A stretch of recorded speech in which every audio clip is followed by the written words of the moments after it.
I don't want to take care of a sick old woman, my daughter-in-law shouted. She kicked me out of the house after my arthritis diagnosis. She didn't know I was hiding a fortune of $28 million. The next day, I bought the entire condo complex and tripled her rent. I'm glad to have you here. Follow my story until the end and comment the city you're watching from, so I can see how far my story has reached. I stared at Dr. Martinez's lips moving, but the words seemed to bounce off my ears like raindrops on glass. Rheumatoid arthritis, advanced stage, progressive joint damage. The medical terms swirled around me as I sat in that sterile office chair, my hands already aching as if my body had been waiting for permission to hurt. Mrs. Patterson, do you have family support at home? Dr. Martinez asked gently, her brown eyes filled with the kind of practiced compassion that comes from delivering bad news daily. Yes, I managed to whisper. I live with my son and daughter-in-law.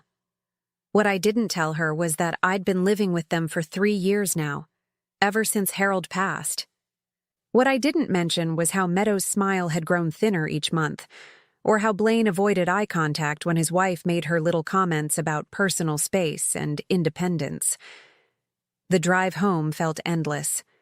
My Honda Civic had seen better days, but it was paid for, just like everything else I owned. I'd learned long ago to live modestly, to save every penny. Harold and I had been careful with money our whole marriage. What my family didn't know was just how careful we'd been. I pulled into the driveway of the suburban house I'd helped Blaine buy, though his name was the only one on the deed. Meadows' car wasn't there yet. She worked part-time at a boutique, though worked was generous, considering how often she called in sick or left early for nail appointments. Blaine was in the kitchen when I walked in, still wearing his pharmacy technician uniform. At 32, he looked older than his years, with Harold's thin brown hair and my pale blue eyes.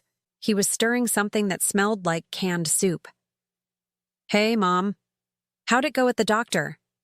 I set my purse down on the counter, my fingers already stiff from gripping the steering wheel.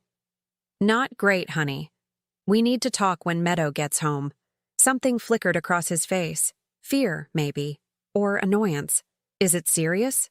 We'll discuss it together, I said, though my chest was already tightening with dread. Meadow arrived home at 6:30, her blonde hair perfectly styled despite supposedly working all day. She was 28, but carried herself like someone who'd never been told no. Her designer purse clinked with jewelry as she dropped it on the counter, right next to my modest handbag. God, what a day, she announced to no one in particular. Karen was being such a bitch about the schedule again. I swear that woman lives to make my life difficult. Blaine served dinner, his soup with store-bought bread. We ate in relative silence until I finally cleared my throat. I need to tell you both something about my doctor visit today. Meadows' fork paused halfway to her mouth. Blaine looked up from his bowl. I've been diagnosed with rheumatoid arthritis, advanced stage. The doctor says it's going to progress, and I'm going to need help with daily activities soon. The silence stretched between us like a rubber band about to snap. What kind of help? Blaine asked quietly. Basic things. Opening jars, carrying laundry, getting groceries. On bad days, I might need help with buttons or zippers. I tried to keep my voice steady. Dr. Martinez mentioned physical therapy, medication, maybe some home modifications. Home modifications? Meadows' voice cut through the air like a knife. What does that mean exactly? Grab bars in the shower, maybe a ramp for the front steps eventually. Nothing major right now, but absolutely not. Meadow dropped her spoon with a clatter. We are not turning this house into some kind of medical facility. Meadow? Blaine started, but she held up her hand. No, Blaine. I'm sorry, but no. I didn't sign up for this. My heart began to race. Sign up for what? She turned to face me fully, her green eyes cold as winter morning. I didn't sign up to be a caregiver. I didn't sign up to have my home turned into a nursing home. I sure as hell didn't sign up to watch you deteriorate in my living space. Meadow, please, Blaine said, his voice barely above a whisper. But she was just getting started. Her voice rose with each word. Do you know what my life is going to look like? Coming home every day to help you in and out of the shower? Cutting up your food? Watching you shuffle around with a walker? I'm 28 years old, Opal. 28. I have my own life to live. The words hit me like physical blows. I looked at Blaine, waiting for him to defend me, to remind his wife that I was his mother, that I'd raised him alone after Harold died when he was 15. Instead, he stared at his soup. I won't be a burden, I managed. I can look into assisted living or— You're damn right you will, Meadow snapped, because I am not going to spend the next however many years of my life taking care of someone else's problems. She's not someone else, Blaine finally spoke up, but his voice lacked conviction. She's my mother. Meadow's laugh was harsh and bitter. And she's been living here for 3 years already. 3 years, Blaine. When does it end? When does our life actually begin? I felt something die inside my chest. Not my heart. That was still beating, still pumping blood through my increasingly painful joints. Something deeper. Something that had believed, despite everything, that family meant something. I see, I said quietly. Do you? Meadow leaned forward, her perfectly manicured nails drumming against the table. Because I don't think you do. I think you see a nice little setup where your son takes care of you forever while I play nurse and maid and pretend to be happy about it. That's not fair, I whispered. Fair? Meadow's voice reached a pitch that made me wince. What's fair is me being able to live in my own house without worrying about whether you've fallen in the shower or can't open a pickle jar. What's fair is me not having to rearrange my entire life around your medical appointments and physical therapy sessions. She stood up abruptly, her chair scraping against the floor. I don't want to take care of a sick old woman. There, I said it. I don't want to watch you get worse. I don't want to smell medicine and hear complaining and deal with whatever this is going to become. The room fell silent, except for the hum of the refrigerator. I looked at my son. This man I'd raised. This boy I'd worked 2 jobs to put through school when his father died. Blaine? He wouldn't meet my eyes. Maybe Meadow's right, Mom. Maybe it would be better if you had your own place. Somewhere with people trained to help with this kind of thing. And there it was. The moment I realized I was truly alone. I understand, I said, standing up on legs that suddenly felt ancient. I'll start looking for somewhere to go. Meadow's expression softened slightly, as if she hadn't expected me to give in so easily. It's not that we don't love you, Opal. It's just, this isn't fair to any of us. I nodded and walked toward my room, each step echoing in the silence behind me. As I reached the hallway, I heard Meadow's voice drop to a whisper. Thank God. I was worried we'd have to fight about this for months. Now we can finally turn that room into the walk-in closet I've been wanting. The words followed me down the hallway like poison in my veins. I closed my bedroom door and sat on the edge of the bed Harold and I had shared for 37 years. The bed I'd moved here when I thought I was coming to live with family. Instead, I'd been living with strangers who shared my last name, and now they wanted me gone. What they didn't know, what nobody knew, was that I had options they couldn't imagine. But as I sat there in the growing darkness, listening to them discuss paint colors for their future closet, I decided to let them believe I was exactly what they thought I was. A helpless old woman with nowhere else to go. The apartment on Maple Street was a far cry from the suburban house I'd called home for 3 years. 1 bedroom, 1 bathroom, a kitchen barely big enough for 2 people to pass each other. The landlord, Mr. Chen, had looked at me with the kind of pity reserved for elderly women clutching worn purses and asking about the cheapest rent in town. $700 a month, he'd said gently.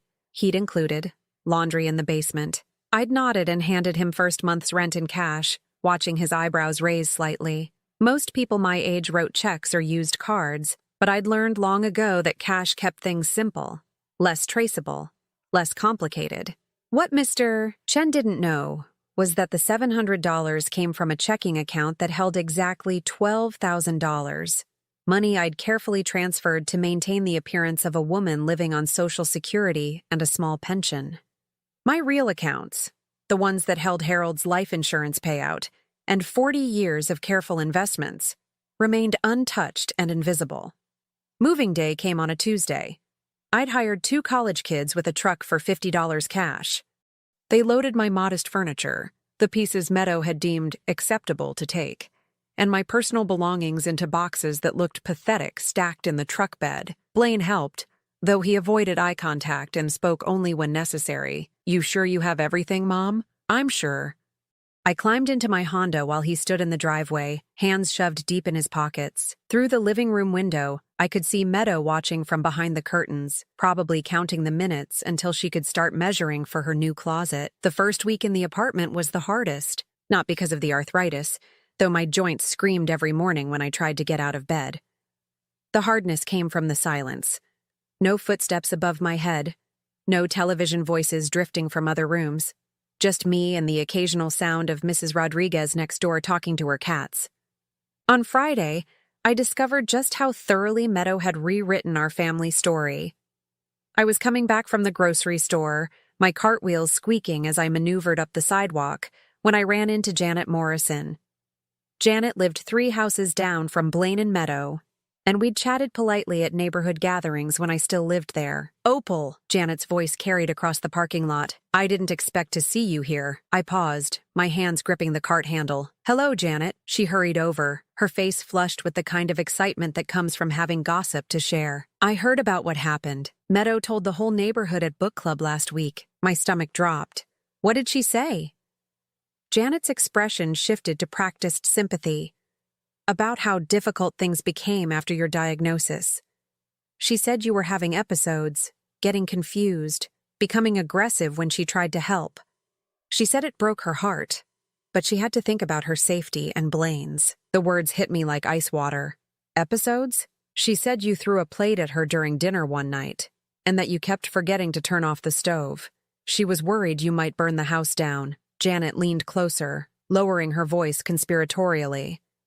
"She said it was the hardest decision they ever made, but they just couldn't handle the violent outbursts anymore." I stood there in the grocery store parking lot, feeling the blood drain from my face. Violent outbursts, aggressive behavior, throwing plates. Every word was a lie, but Janet's expression told me she believed every syllable. "I see," I managed. "She also mentioned that you refused to get proper help. Said you wouldn't consider assisted living or home health care, that you insisted they take care of you personally." Janet shook her head sadly. "It's so hard when elderly parents become demanding like that." Demanding. The word twisted in my chest like a knife. "Well," I said carefully, "I suppose everyone has their version of events." Janet's smile was full of pity. "Oh, Opal, you don't have to pretend with me.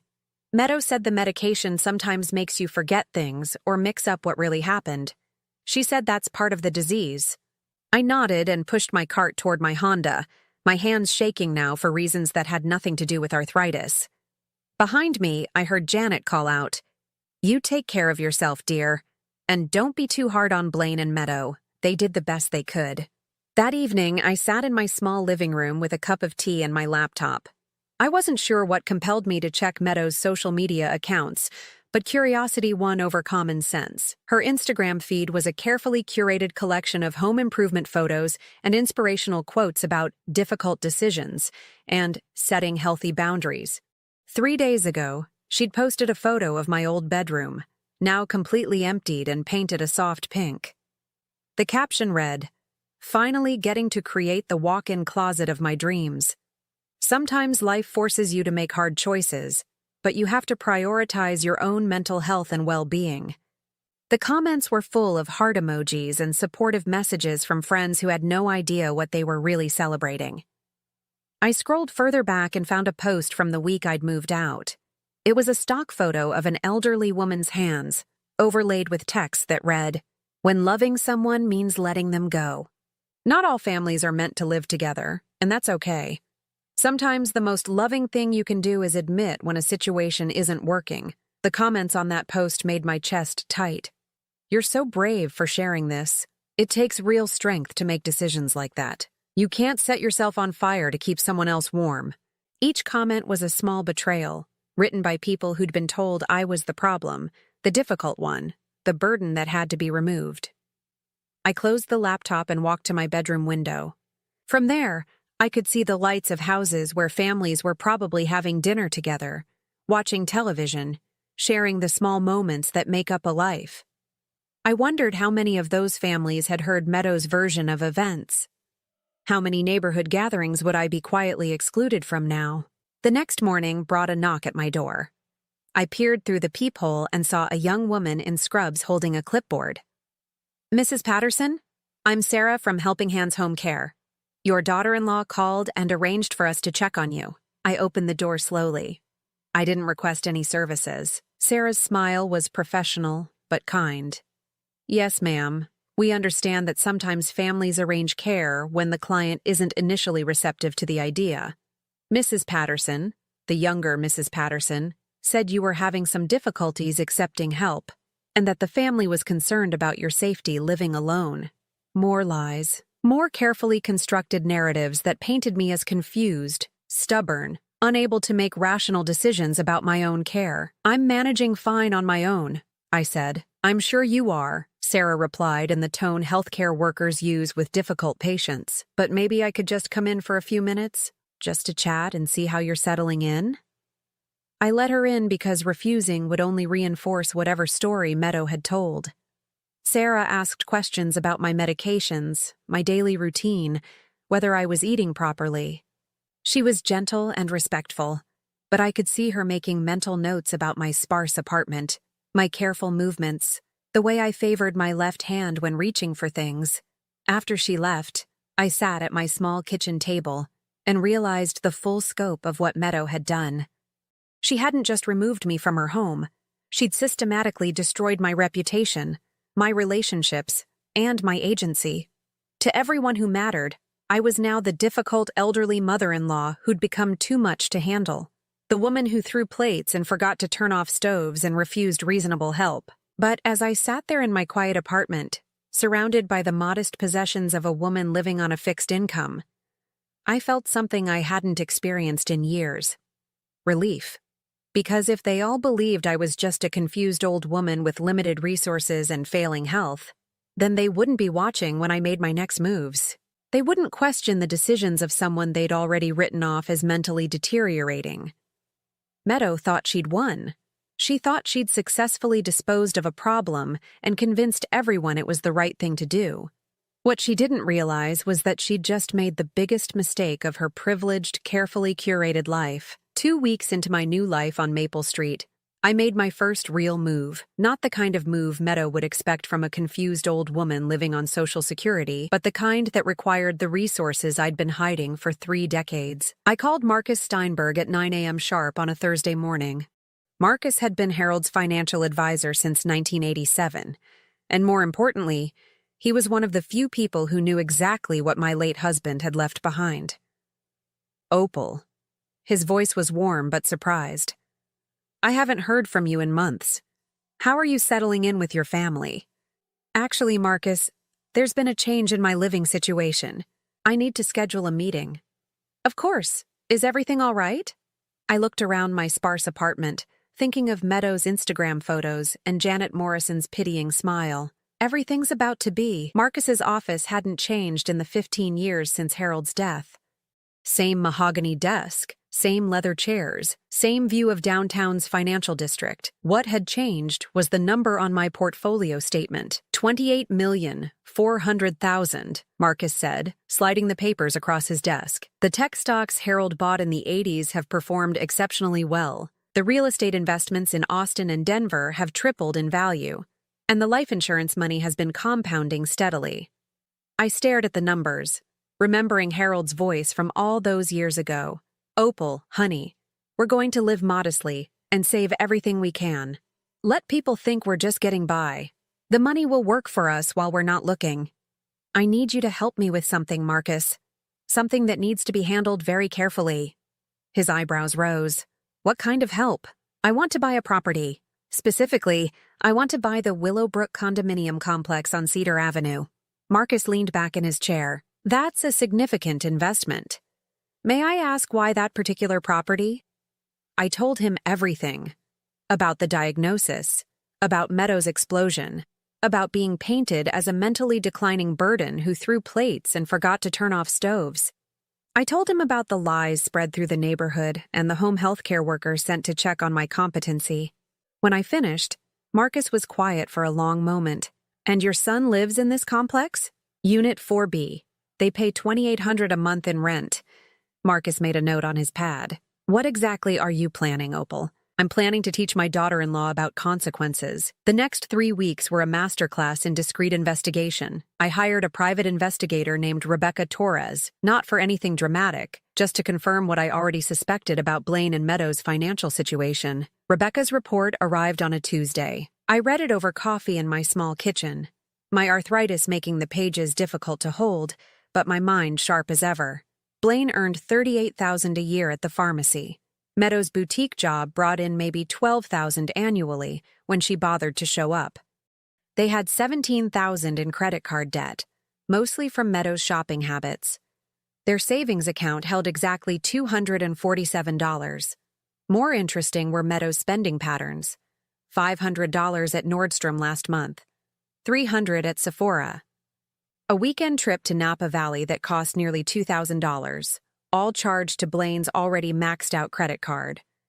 The woman who'd called me a burden and claimed she couldn't afford to modify her home for my disability was spending more on makeup in a month than I spent on groceries in 3.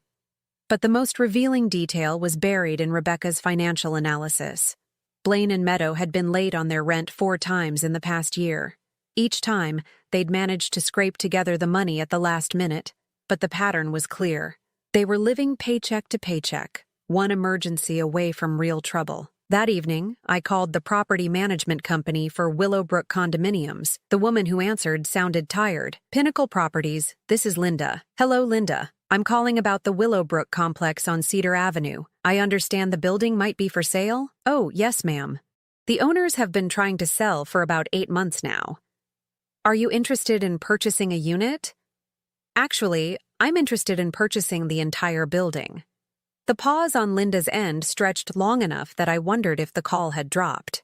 The entire building? Yes. All 48 units. I'd like to schedule a viewing and discuss the asking price.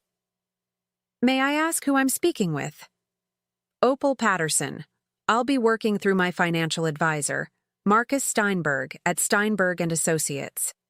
3 days later, Marcus and I walked through the Willowbrook complex with Linda and the current owner, a tired-looking man named Robert Chen, who'd inherited the property from his father and clearly wanted out of the landlord business. Maintenance costs keep going up, Robert explained as we toured the common areas. Tenants complain constantly. Half of them are behind on rent at any given time. I've been trying to sell for months, but most investors want newer properties. The building was solid, but dated. Built in the 1980s, it had good bones, but needed cosmetic updates. The units were spacious, the location was decent, and the rental income was steady if not spectacular. What are you asking? I inquired, though Marcus had already done his research. $4.2 million for the whole complex. That includes all current leases and rental agreements.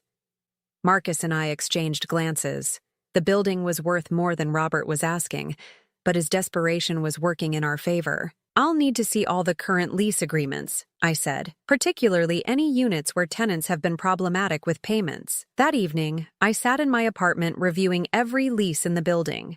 Most were standard 1-year agreements with rent ranging from $2,500 to $3,000 depending on the unit size and location. Unit 4B, Blaine and Meadows' apartment, had a lease that ran through the end of the year.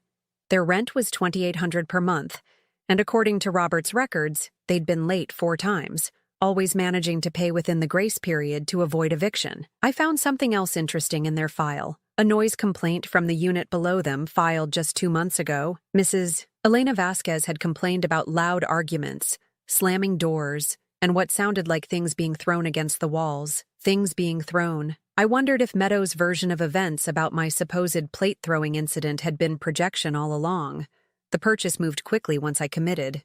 Robert was so eager to sell that he accepted my offer of $3.8 million, paid in cash. The closing was scheduled for the following month, with ownership transferring on the 1st of December. During those weeks of waiting, I established my cover story. To anyone who asked, I was Opal Patterson, a widow living on Social Security who'd moved to Maple Street after my family could no longer care for me. I shopped at discount groceries, clipped coupons, and drove my aging Honda to free community events. But every few days, I'd drive across town to meet with contractors and property managers, planning the improvements that would justify significant rent increases, new paint, updated fixtures, modernized appliances, all reasonable upgrades that would allow me to raise rents to market value. Market value for units like 4B was closer to $4,000 per month. I also spent time observing. Meadows' schedule was predictable. Work 3 days a week, yoga classes on Tuesday and Thursday, lunch dates with friends who seemed to exist mainly to admire her Instagram posts.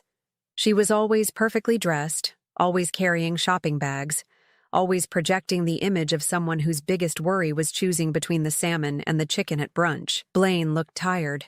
I watched him from across parking lots and coffee shops, noting the way his shoulders slumped, the way he checked his phone anxiously, the way he seemed to age every time Meadow spoke to him sharply in public. 3 times I saw them argue in their car after emerging from stores where Meadow had clearly been shopping. Through my small binoculars, a purchase I justified as bird-watching, I could see Blaine gesturing at shopping bags while Meadow rolled her eyes and checked her makeup in the visor mirror. They were drowning in debt and pretending everything was fine. Meanwhile, Meadow continued to tell anyone who'd listen about how difficult I'd become before they were forced to ask me to leave. At book club, according to Janet Morrison, who seemed determined to keep me updated on neighborhood gossip, Meadow had shared that I'd been calling them at all hours, confused and demanding. She'd shown the other women photos of the beautiful closet she'd created in my old room, explaining how freeing it felt to finally have space for herself after years of walking on eggshells around me. Each lie added fuel to the fire building in my chest. Not rage exactly, but something colder, something more calculated. On November 20th,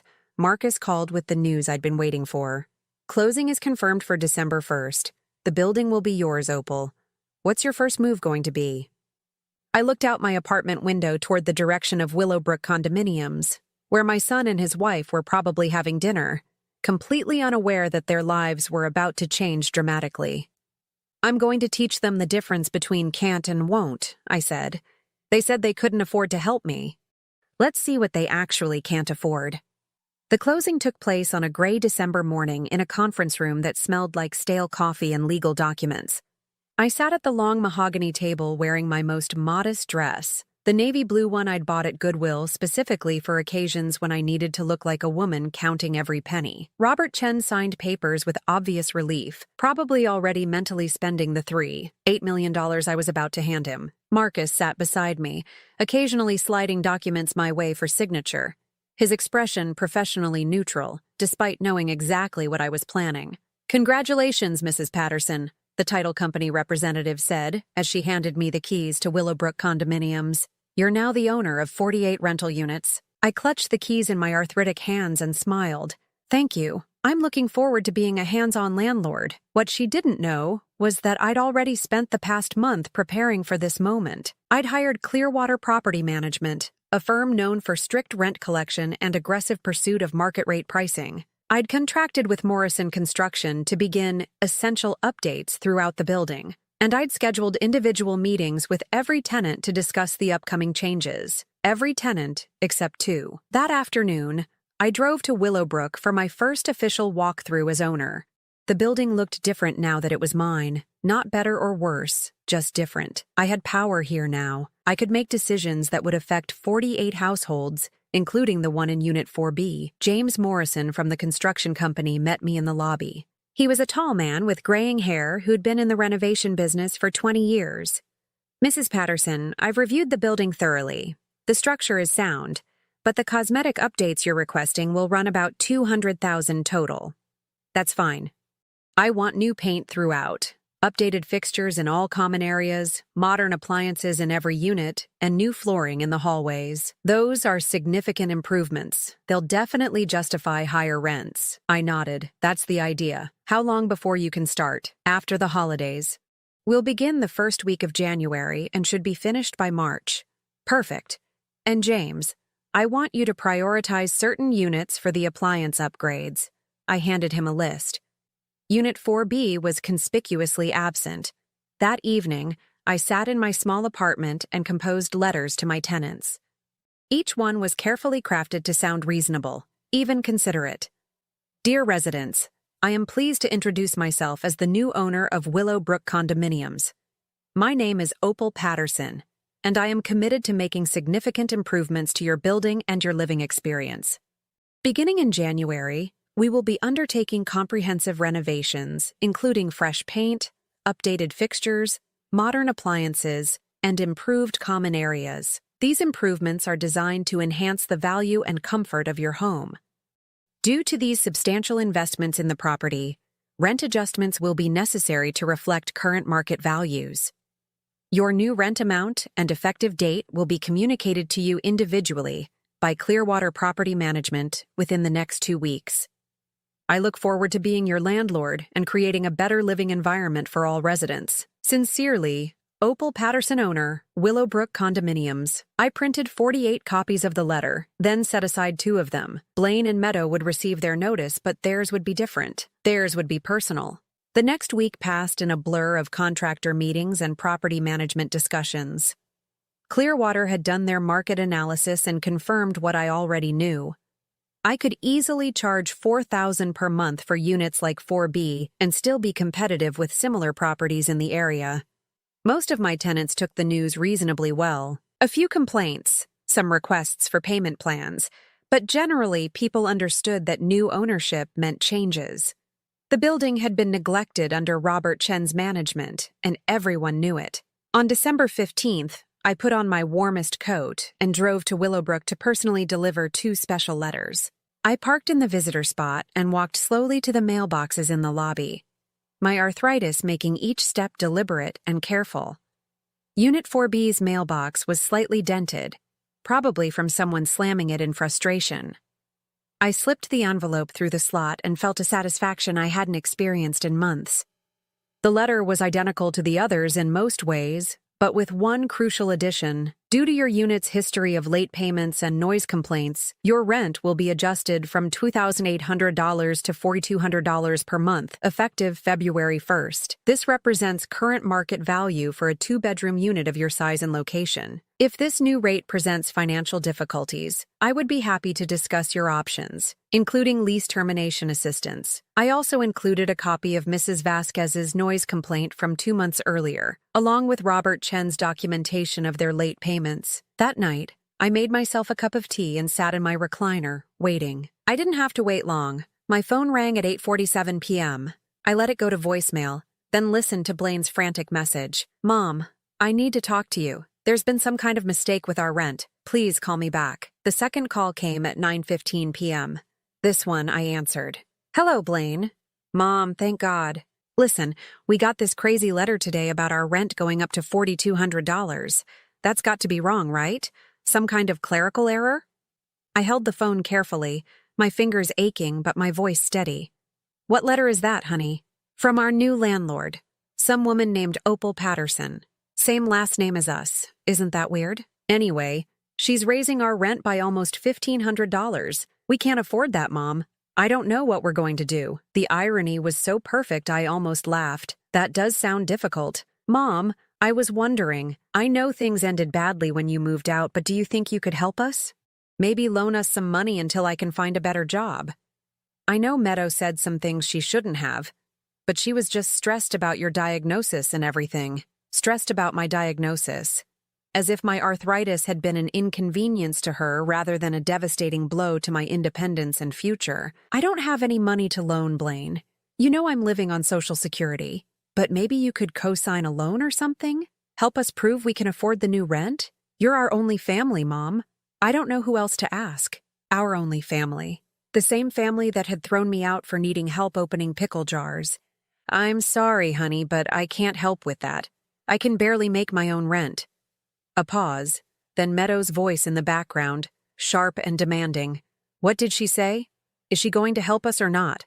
"She says she can't help," Blaine whispered, but I could still hear him. "Can't or won't?" Meadow's voice was getting louder. "Because there's a big difference, Blaine. She's your mother. She owes you something after all the years we took care of her. Took care of me." The revisionist history was breathtaking. "Blaine," I said quietly, "I need to go, but I hope things work out for you both." "Mom, wait." I hung up and turned off my phone. The third call came the next morning. But this time it was Meadow who left the voicemail. Her voice was strained, higher pitched than usual. "Opal, this is Meadow. I think we need to talk. I know we had our differences, but this rent situation is really serious. Maybe we could all sit down and work something out, like adults. I'm sure if we explain the situation to this new landlord together, we can figure out a solution. A solution. As if the problem wasn't that she'd called me a burden and thrown me out of my home, but simply a matter of miscommunication that could be resolved over coffee and reasonable conversation." I didn't return her call either. On December 18th, I received a visit from Clearwater Property Management. Janet Russell, the firm's senior manager, came to my apartment to discuss the building's transition. "Mrs. Patterson, I wanted to update you on tenant responses to the rent increases. Overall, it's going well. Most people are accepting the new rates or have given notice that they'll be moving out by the end of their current leases. And Unit 4B? They've requested a meeting with you personally. The tenant, Blaine Patterson, says he's your son." I nodded slowly. "What did you tell them?" "That you prefer to handle all tenant relations through our office, as stated in your management agreement. But he was quite insistent. He mentioned some kind of family situation." "There's no family situation," I said firmly. "Blaine Patterson and his wife are tenants like any other. The same rules apply to them." Janet made a note on her clipboard. "Understood. They have until February 1st to decide whether to accept the new rate or vacate. Should I assume you won't be making any exceptions for their situation?" I looked out my window toward the direction of Willowbrook, where Blaine and Meadow were probably having another argument about money, probably blaming me for their problems while simultaneously expecting me to solve them. "No exceptions," I said. "Business is business." That night, as I prepared for bed in my small apartment, I thought about the woman I'd been 3 months ago. The woman who'd sat in Dr. Martinez's office learning about her arthritis and worrying about becoming a burden. The woman who'd believed family meant something, who'd thought love and loyalty were reciprocal. That woman was gone. In her place was someone harder, someone who understood that respect had to be earned, and that sometimes the people who claim to love you are the first ones to abandon you when loving becomes inconvenient. Meadow had taught me that lesson when she screamed that she didn't want to take care of a sick old woman. Now it was time for me to teach her one in return. January 15th arrived with a phone call that shattered the careful illusion I'd been maintaining for months. It was Janet Russell from Clearwater Property Management, and her voice carried the kind of urgency that makes your stomach drop. "Mrs. Patterson, we have a situation at Willowbrook. Unit 4B tenants are in the lobby demanding to speak with you personally. They've been here for 2 hours and are refusing to leave until you come down." I set down my coffee cup, my arthritic fingers trembling slightly. "What exactly are they saying?" "The male tenant, Blaine, keeps insisting you're his mother and that there's been some kind of family misunderstanding. His wife is more agitated. She's making quite a scene." Through the phone, I could hear raised voices in the background. Meadow's voice, specifically, rising above the rest with the kind of shrill desperation I'd never heard from her before. "I'll be there in 20 minutes, I said. I dressed carefully that morning. My most modest clothes, my oldest purse, the wedding ring I still wore from my marriage to Harold. I needed to look exactly like what they expected, a struggling widow living on Social Security, certainly not someone with the resources to buy their entire building. The scene in Willowbrook's lobby was everything Janet had described and worse. Meadow paced near the mailboxes wearing designer jeans that probably cost more than my monthly rent on Maple Street. Her blonde hair was perfectly styled despite the early hour, but her face was flushed with anger and something else, panic. Blaine sat slumped in one of the lobby chairs, his pharmacy uniform wrinkled like he'd slept in it. When he saw me walk through the glass doors, he jumped up so quickly he nearly knocked over the small table beside him. "Mom, thank God you're here. We need to talk to you about this rent situation." Janet Russell stood behind the property management desk, her professional composure clearly strained. She nodded at me as I approached, then gestured toward the small conference room behind the lobby. "Perhaps we should discuss this privately?" But Meadow stepped forward, her green eyes blazing with fury. "No, we don't need privacy. We need answers, and we need them right now." I looked at her calmly, noting the expensive handbag clutched in her manicured hands, the jewelry that caught the overhead lights. I'm not sure how I can help you with your housing situation, dear. Don't you dare call me dear. Meadows' voice cracked like a whip. You know exactly why we're here. This rent increase is insane. $4,000. For this place? It's highway robbery. Market rates can be challenging, I agreed mildly. Perhaps you should look for somewhere more affordable. Blaine stepped forward, his expression desperate. Mom, please. I know we had problems when you were living with us, but you're still my mother. You can't just stand there and pretend you don't care what happens to us. Something cold settled in my chest. Care what happens to you? The way you cared what happened to me when I was diagnosed with arthritis? That was different, Meadow snapped. We couldn't handle your medical needs. We're not trained caregivers. But you could handle spending $500 at Nordstrom last month? The words slipped out before I could stop them. Meadows' face went white, then flushed red. How do you know about my shopping? Too late. I realized my mistake. A woman living on Social Security wouldn't know about Meadows' spending habits. Wouldn't have access to credit reports or financial investigations, but Blaine was too focused on his own desperation to notice the slip. Mom, please, we'll lose our home. We don't have anywhere else to go. You'll find somewhere, I said, turning toward the exit. People are remarkably resourceful when they have to be. Wait. Meadows' voice stopped me at the door. There was something different in her tone, sharper, more calculating. How did you know about my credit card purchases? I turned back slowly.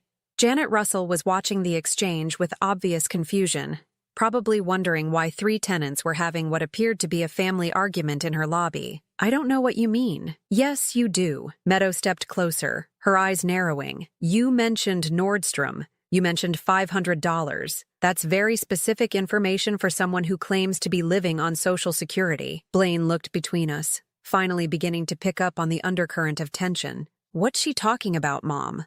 I could have deflected. Could have claimed I'd heard the information from neighborhood gossip or made an educated guess about Meadows' spending habits. But something in Meadows' smug expression, the same look she'd worn when she was explaining why I needed to leave their house, made me tired of pretending. Janet, I said to the property manager, could you give us a few minutes alone? Janet glanced between the 3 of us, clearly uncomfortable with the family drama unfolding in her professional space. Of course. I'll be in my office if you need anything. The moment she disappeared, Meadow crossed her arms and smiled triumphantly. I knew it. You're not some helpless old woman scraping by on government checks, are you? Blaine stared at me with growing confusion. Mom, what's she talking about? I walked slowly to the lobby's seating area and sat down, my joints protesting after the morning's tension. When I looked up at them, I felt strangely calm. Your wife is talking about the fact that I own this building. The silence that followed was so complete, I could hear the heating system cycling on in the basement. What? Blaine's voice was barely above a whisper. I bought Willowbrook condominiums in December. I am your new landlord. I am the person raising your rent to $4,000 a month. Meadow staggered backward as if I'd slapped her. That's impossible. You're broke. You live in that tiny apartment on Maple Street. You drive that old Honda. I live in that apartment because it's what I can afford on my Social Security, I said quietly. Everything else comes from the $28 million my husband left me. The words hung in the air like smoke. Blaine sank into a chair, his face pale as paper. Meadow opened and closed her mouth several times before any sound came out. $28 million? Harold was very good with investments. He was also very private about our finances. We agreed to live modestly and let our money work for us rather than the other way around. But Blaine shook his head like he was trying to wake up from a dream. But you moved into that little apartment. You shopped at discount stores. You acted like I was exactly what you all believed I was? A burden with limited resources and no options? I met his eyes steadily. It seemed easier than explaining the truth. Meadow found her voice first, and when she did, it came out as a shriek. You lying bitch! You let us throw you out when you could have bought your own house. You could have hired help. You could have... I could have done many things, I interrupted. But I wanted to see what my own family would do when I needed them. I wanted to believe that love meant something more than convenience. We would have helped you if we'd known you had money. The admission hung between us like a confession. Meadow clapped her hand over her mouth, but it was too late. "So you would have helped me if I'd been rich, but not when you thought I was poor?" I asked quietly. Blaine buried his face in his hands. "Mom, I'm so sorry. We didn't mean—" "Yes, you did." I stood up, my movements careful but determined. "You meant every word you said when you thought I had nowhere else to go. You meant it when Meadow screamed that she didn't want to take care of a sick old woman. You meant it when you asked me to leave so she could have a walk-in closet. But if we'd known," Blaine started, "if you'd known I was wealthy, you would have treated me differently. That tells me everything I need to know about who you really are." Meadow's panic was transforming into rage. "You set us up. This whole thing was a trap." "No, Meadow. This whole thing was a test, and you failed spectacularly." She lunged forward, her perfectly manicured nails reaching for my face, but Blaine caught her arm. "Don't touch me," I said sharply, taking a step back. "You've already shown me who you are. Don't make it worse." "Worse?" Meadow's laugh was hysterical. "How could it be worse? You're destroying our lives over some stupid family drama." "I'm not destroying anything. I'm simply charging market rate for rent. If that destroys your life, perhaps you should examine your financial choices." I turned toward the exit, then paused. "Oh, and Meadow? I know about the credit card debt. I know about the shopping sprees and the expensive vacations while you were months behind on rent. I know about the noise complaints and the lies you told the neighborhood about my mental state." Her face crumpled. "How?" "Money buys a lot of things. Information is one of them." Blaine stood up shakily. "Mom, please, what do you want from us? How do we fix this?" I looked at my son, this man I'd raised alone after his father died, this person I'd worked 2 jobs to put through school, who'd abandoned me the moment caring for me became inconvenient. "You can't fix this, Blaine. Some things, once broken, can't be repaired." "But we're family." "No," I said quietly. "We're landlord and tenant now. You have 2 weeks to decide whether you're staying at the new rent or moving out. Janet Russell will handle all future communications." I walked toward the door, each step echoing in the silent lobby. "This isn't over," Meadow screamed behind me. "You can't do this to us." I paused at the exit and looked back one final time. "I'm not doing anything to you, Meadow. I'm finally doing something for me." The winter air hit my face as I stepped outside, crisp and clean. Behind me, I could hear Meadow sobbing and Blaine's voice trying to calm her down. But for the first time in months, their crisis wasn't mine to solve. I had given them everything they'd asked for: distance, independence, freedom from the burden of caring for me. Now they were learning what that freedom actually cost. 3 weeks after the confrontation in Willowbrook's lobby, I sat in my small apartment on Maple Street, reviewing the final reports from Clearwater Property Management. Unit 4B had been vacated on January 31st, one day before their rent would have tripled. According to Janet Russell, Blaine and Meadow had packed hastily, leaving behind a damaged wall where something had been thrown hard enough to crack the drywall. Some habits, it seemed, died hard. The new tenants moving into 4B were a young couple named Sarah and David Chen, both nurses at the local hospital who'd been looking for months for an affordable place near their work. They'd toured the newly renovated unit with wide eyes, marveling at the updated appliances and fresh paint, happily agreeing to the $4,000 monthly rent. "It's perfect," Sarah had told Janet during their application process. "We've been living with roommates for 3 years just to save money. Having our own place feels like a dream." Their gratitude was a stark contrast to the entitled fury Meadow had displayed. They sent thank you notes when maintenance requests were completed quickly. They kept the common areas clean and spoke politely to other residents. They were, in short, the kind of tenants who made property ownership satisfying rather than stressful. I closed the management reports and walked to my kitchen window, looking out at the February sky. My arthritis had worsened slightly over the winter, as Dr. Martinez had warned it would, but the pain was manageable with medication and careful attention to my limitations. More importantly, the stress-related flare-ups I'd experienced while living with Blaine and Meadow had virtually disappeared. My phone rang, interrupting my thoughts. The caller ID showed a number I didn't recognize, but when I answered, the voice was painfully familiar. Mom, it's Blaine. I'd wondered when this call would come. It had been 3 weeks since they'd moved out of Willowbrook, and I knew their financial situation too well to believe they'd landed somewhere comfortable. Hello, Blaine. Mom, I need to talk to you. We're in trouble. I see. A long pause. We had to move in with Meadow's sister in Phoenix. Her place is tiny, and we're sleeping on an air mattress in her living room. Meadow's having panic attacks, and I can't find work that pays enough for us to get our own place. I said nothing, waiting. I know you're angry with us. I know we handled things badly when you got diagnosed. But Mom, you're all the family I have. I need you to help me understand how to fix this. There's nothing to fix, Blaine. You made your choices. Now you're living with the consequences. But I'm your son. His voice cracked with desperation. Doesn't that mean anything to you anymore? I closed my eyes, remembering the night he'd asked me to leave his house so Meadow could have her walk-in closet. You're my son, yes, but that didn't mean anything to you when I needed help with my arthritis. That was different. No, it wasn't. You decided I was inconvenient, so you discarded me. I'm simply returning the favor. Silence stretched between us before he spoke again, his voice smaller now. What do you want from me, Mom? What would it take for you to forgive us? The question caught me off guard. I'd spent so many months focused on the mechanics of my plan, buying the building, raising the rent, forcing them to confront their own hypocrisy, that I hadn't really considered what came after, what forgiveness might look like, or whether it was even possible. I want you to understand what you did to me, I said finally. Not just that you asked me to leave, but how you did it. I want you to understand what it felt like to be called a burden by my own family. To have my daughter-in-law scream that she didn't want to take care of a sick old woman. To watch you stand there and say nothing while she planned to turn my bedroom into her closet before I'd even finished packing.